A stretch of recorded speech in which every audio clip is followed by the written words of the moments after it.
Good morning student. गत video में हमने ए एन द जिसमें से ए और एन का प्रयोग समझा था, उसको आगे बढ़ाते हुए आज हम ए और एन के बारे में कुछ और जानते हैं। फिर आगे हम द का प्रयोग पढ़ेंगे। देखिए, नोट लिखा है मैंने यहाँ पर, इसमें लिखा है मैंने विभिन्न उपाधियों या पदों के संक्षिप्त रूपों के पहले, विभिन्न उपाधियों या पदों के संक्षिप्त रूपों के पहले, एब्रीवेशन यानी छोटे रूप, संक्षिप्त पद। इसमें देखें आप, प्रथम अक्षर स्वर।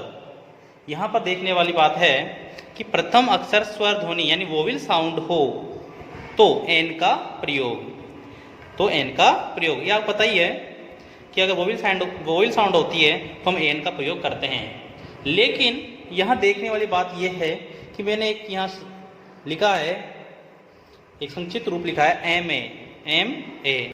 अब आप देखें, एम एक कॉन्सोनेंट है यानी एक व्यंजन है, लेकिन हमने यहाँ पर अगर इसका उच्चारण किया, ये एम ए, ये मास्टर ऑफ आर्ट्स, इसका छोटा रूप है, एब्रीविएटेड रूप है, ठीक है।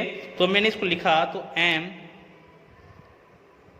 ए, इस तरह से ये लिखा तो आपको यहाँ दिखाई दे रहा है जैसे कि एम यानी यहाँ पर एक कॉन्सोनेंट नहीं होकर यहाँ यह एक वोवेल यानी एक स्वर की ध्वनि दे रहा है। इस कारण से हमने यहाँ एन का प्रयोग किया है। आप यहाँ पर बिल्कुल भी भ्रमित ना हो कि एम एक कॉन्सोनेंट है, लेकिन हम यहाँ पर बात कर रहे हैं संक्षिप्त रूपों की। इस कारण से अगर इस तरह से आपको कोई से भी वर्ड दिखाई दें तो आप अगर कॉन्सोनेंट की ध्वनि होगी तो आप ए का प्रयोग करेंगे, अगर स्वर या वोवेल की ध्वनि होगी तो आप एन का प्रयोग करेंगे। इसके कुछ उदाहरण और देख लेते हैं हम, जिसमें MSC, एम यहाँ एक वोवेल है, उच्चारण करने पर देखिए सीधे हम उच्चारण करेंगे MSC, एम, तो यहाँ पर एम एक वोवेल निकला यानी ए की ध्वनि दे रहा है ए, तो यहाँ पर एन हमने प्रयोग किया। ऐसे की ऐसे एमकॉम, MLA इत्यादि। दूसरा है प्रथम अक्षर व्यंजन ध्वनि दे यानी कॉन्सोनेंट ध्वनि, कॉन्सोनेंट साउंड दे तो ए का प्रयोग हम करेंगे। जैसे कि बी कॉम, बी आप जानते हैं, बी अगर इसको हम लिखते हैं तो जैसे बी लिखा मैंने यहाँ पर, बी क्या है, एक कॉन्सोनेंट है, इससे पहले ए का प्रयोग होने किया। इसी प्रकार ए, BSC,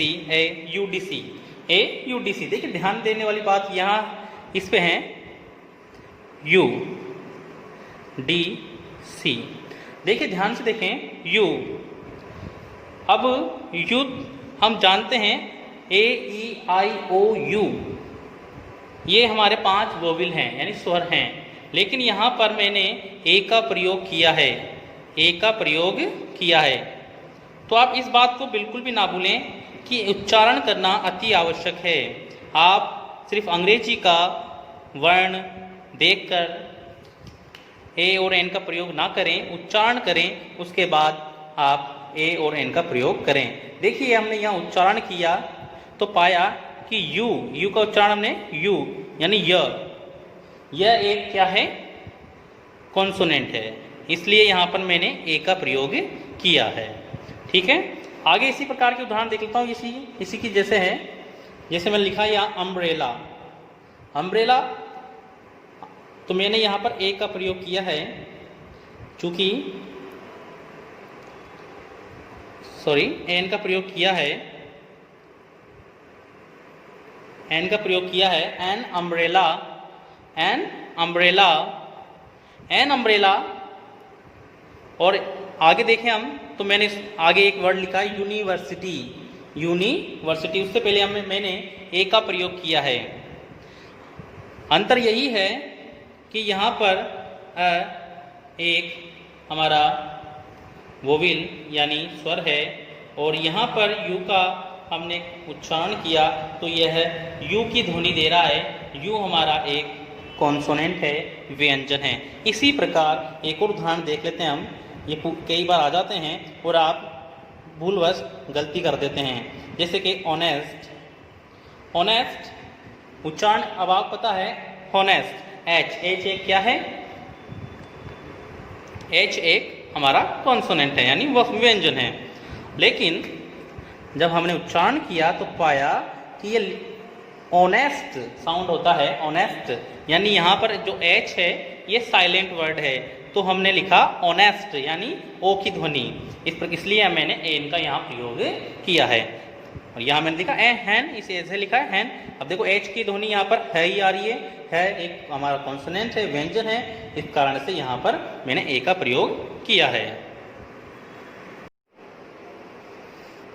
अब हम द का प्रयोग समझते हैं। आप जानते हैं द एक डेफिनेट आर्टिकल है, ये हमने आपको प्रारंभ में बताया था। और इसका प्रयोग एक वचन, ध्यान दें, एक वचन व बहुवचन, एक वचन व बहुवचन संज्ञाओं से पहले किया जाता है।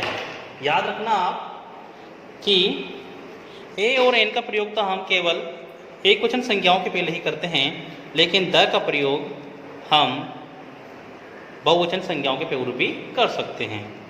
देखिए एक और बात ध्यान देने वाली बात है कि हम द और दी कब बोलें। द हमें तब बोलना है जब द के तुरंत बाद हमें व्यंजन ध्वनि सुनाई दे या उच्चारण में मिले हमें, यानी द के बाद हमें अगर व्यंजन ध्वनि सुनाई देती है, उच्चारण में मिलती है, तो हम उसको द बोलेंगे। लेकिन अगर द के यानी टी एच ई इसके बाद हमें वोवेल ध्वनि अगर सुनाई दे तो हम उसको दी बोलेंगे। जैसे कि द हिमालय, अब एच यहाँ हमें हिमालय यानी ह एक कॉन्सोनेंट यानी व्यंजन ध्वनि हमें सुनाई दी, इसलिए मैंने द बोला। लेकिन जैसे मैंने बोला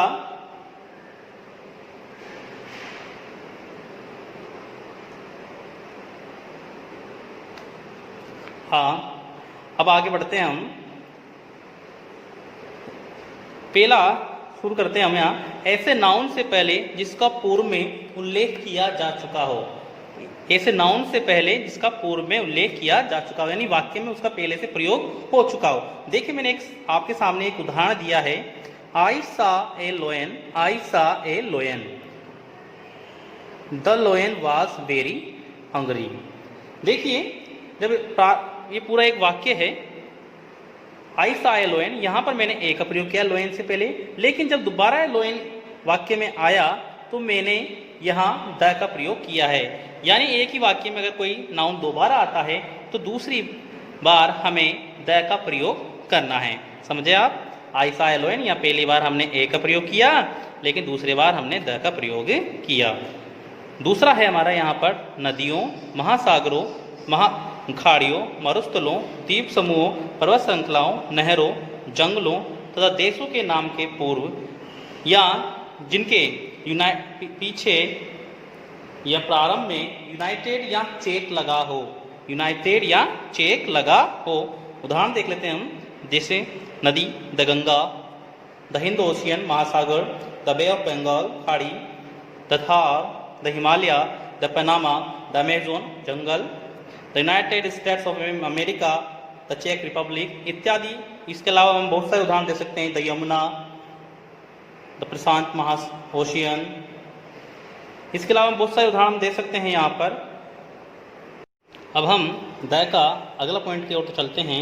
इसमें लिखा है मैंने, विश्व में अपने ढंग की अनोखी अथवा एकमात्र वस्तुओं के लिए भी द का प्रयोग होता है, जिसमें लिखा मैंने द सन, सन यानी सूर्य, सूर्य संसार में एकमात्र है और आकाशीय वस्तु भी है। इसके पहले हम द का प्रयोग करेंगे। इसी प्रकार द मून चंद्रमा, द स्काई, द ताजमहल। देखिए ताजमहल एक इमारत है लेकिन संसार में एकमात्र है और अपने आप में भी एक ही है। इस कारण से मैंने यहाँ पर ताजमहल लिखा। The red fort, Lal Qila, the great wall of China, बहुत सारे उदाहरण हम इसमें ले सकते हैं। चौथा पॉइंट है हमारा, ऐसे नामों के पहले जो एडजेक्टिव विशेषण यानी एडजेक्टिव प्लस नाउन यानी विशेषण प्लस संज्ञा के रूप में हो। जैसे द नेशनल हाईवे में लिखा national, the national highway, highway यहाँ नाउन है और नेशनल यहाँ पर इसकी विशेषता यानी एडजेक्टिव है। इससे पहले मैंने द लिखा, द का प्रयोग किया जाएगा। पांचवा पॉइंट है ऐसे सिंगुलर नाउन्स के पहले जो अपनी संपूर्ण जाति का बोध कराते हों। जैसे कि मैंने उदाहरण में लिखा है the dog is faithful animal. देखिए डॉग, यहाँ डॉग से पहले मैंने द का प्रयोग किया है। वैसे हम इससे पहले ए का प्रयोग कर सकते हैं, लेकिन यहाँ पर वाक्य में क्या है, जो डॉग यानी डॉग वो अपनी पूरी जाति को बोध करा रहा है, यानी कुत्ता एक वफादार जानवर होता है। यहाँ एक पर्टिकुलर कुत्ते से मतलब ना होकर मैं पूरी कुत्ता जाति से मतलब है। यहाँ द कैट लाइक्स मिल्क, यानी बिल्लियाँ दूध पसंद करती हैं। छठा है धर्म, समुदाय, जाति, राष्ट्रीयता, राजनीतिक दलों, जहाज़ों, रेलगाड़ियों, हवाई जहाज़ों, जलपोतों आदि के नाम के पहले भी हम द का प्रयोग करेंगे।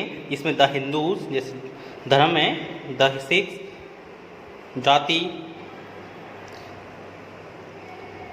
राष्ट्रीयता द इंडियन, राजनीतिक दल जैसे द कांग्रेस, द बीजेपी, जहाज, रेलगाड़ियाँ द शताब्दी एक्सप्रेस, जलपोत द विक्रांत आदि के नाम के यानी इनके पहले भी हम द का प्रयोग करेंगे।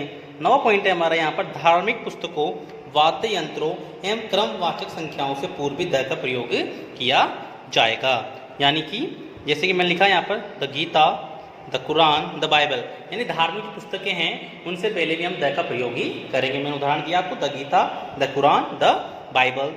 इसके अलावा मैं लिखा था वाद्य यंत्र जैसे कि फ्लूट यानी बांसुरी, द हारमोनियम, बहुत सारे हम ले सकते हैं। यहाँ उदाहरण एक क्रमवाचक संख्याओं जिसमें द फर्स्ट लिखा मैंने, द 11th, द 4th, कुछ भी ले सकते हैं हम, यानी द का प्रयोग इससे पहले भी हम द का प्रयोग ही करेंगे। द लास्ट, द नेक्स्ट, इस प्रकार से हम द का प्रयोग कर सकते हैं। देखिए आगे बढ़ते हम। अब तक हमने जाना ए, एन व द का प्रयोग कहाँ कहाँ करना होता है, लेकिन अब हम समझते हैं कि आर्टिकल्स यानी ए, एन और द का प्रयोग हमें कहाँ कहाँ नहीं करना है। सबसे पहले मैंने लिखा है यहाँ पर प्रॉपर नाउन। प्रॉपर नाउन यानी व्यक्तिवाचक संज्ञा यानी किसी पर्टिकुलर व्यक्ति का नाम। मटेरियल नाउन यानी पदार्थवाचक संज्ञा। एब्स्ट्रैक्ट नाउन यानी भाववाचक संज्ञा। जब हम फीलिंग्स दर्शाई जाए तब भी हम आर्टिकल यानी ए, एन और द का प्रयोग हम नहीं कर सकते। मैंने उदाहरण दिए यहाँ पर कुछ। Arjun was a great Archer. Arjun was a great Archer यानी अर्जुन एक महान धनुर्धारी था।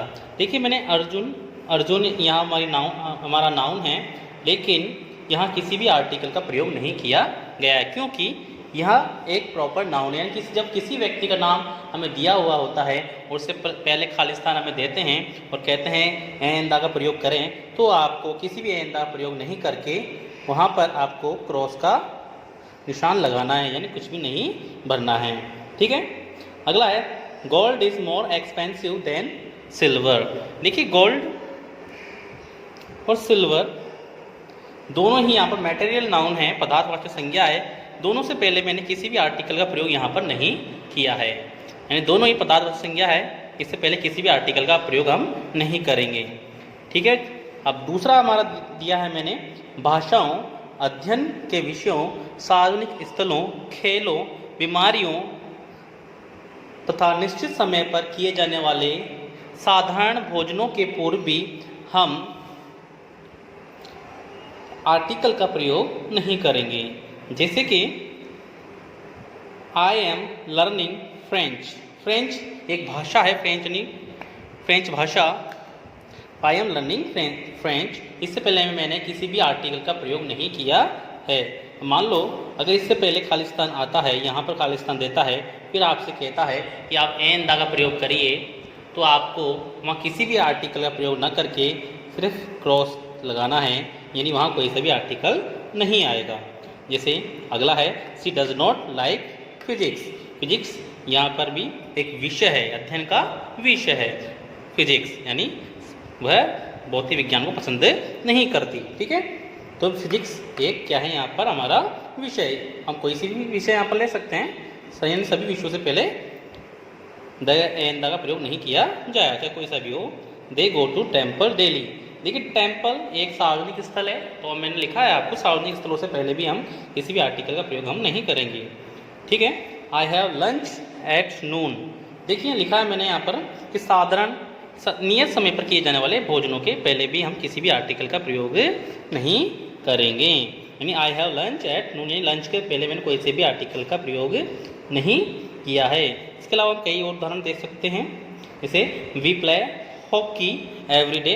हॉकी एक गेम से खेल है, तो उससे पहले भी हम किसी भी आर्टिकल का प्रयोग नहीं करेंगे। बीमारी जैसे कोलेरा, द कोलेरा, ठीक है। सी इज सफरिंग फ्रॉम निमोनिया, एक वाक्य दिया मैंने, सी इज सफरिंग फ्रॉम निमोनिया, ठीक है।